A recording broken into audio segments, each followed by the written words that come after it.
This is a nice job at Bristol Zoo, you know, and I've always loved animals, I've always had animals, kept animals. The corporation have acquired many surrounding parklands and estates, and not least of their attractions are the animals in the Clifton Zoo.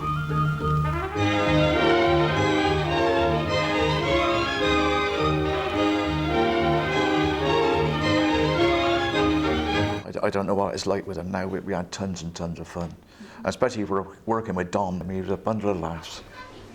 Yeah, they'll swim side by side. They'll happily swim around the tank together.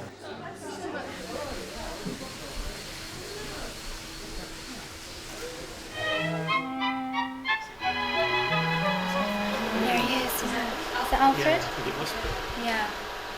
He's waiting there, perhaps, for him to come and feed, and I don't know, perhaps he's been fed.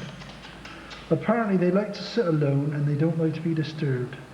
A year ago, the birth of this baby gorilla caused quite a stir. Mum Salome hadn't had a child for 20 years, and baby Kamali was the fruit of pioneering fertility treatment, usually reserved for her human cousins. Undisputed king on Gorilla Island is Dad Jock. Keepers say his favourite pastime is tickling baby Kamali.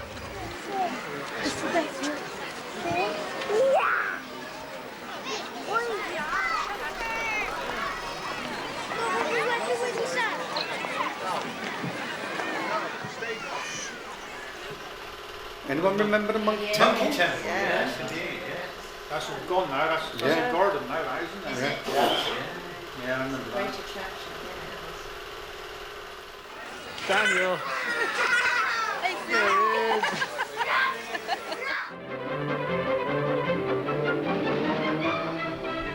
Then they built a new bear enclosure down here with, like I say, the brown bears and the sun bear. Misha had shown signs of stress since he arrived at Bristol, but today Misha is almost unrecognisable as the distressed and moody animal he used to be. All thanks to a 6-month programme of rehabilitation organised by an animal psychologist.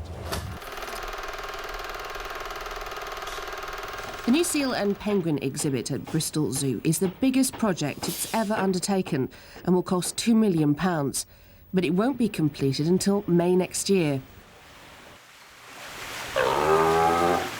There's something compelling about standing and watching these creatures. The new £2 million enclosure at Bristol Zoo shows them off to their best, as close to their natural environment as is possible to get.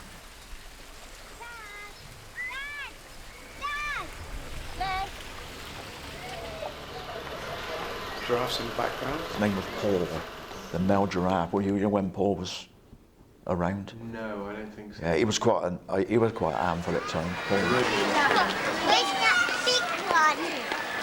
Where's that big one? Yeah, we had the rhinos, baby rhino. The first rhino to be born in the country, that was, you know. The day after I started, the zoo had the first penguins which had come into the zoo after the war years. I believe they had them before the war, but these were the very first ones. So I sort of cut my teeth, as it were, and very often my hands, in learning how to look after penguins, how to feed them, how to bring up chicks and so on. There are 59 penguins living here, African, Gen 2 and king penguins, as well as terns and cormorants. Breakfast is always busy.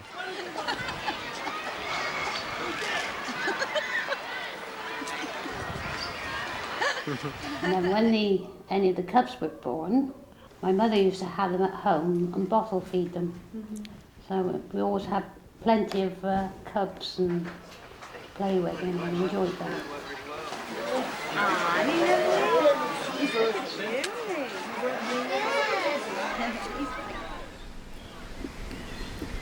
I rang Bristol Zoo and I said, on Sunday, do you think we could come, say half an hour before you open, so that we could film them in their cage? So they got them out, and it was just amazing.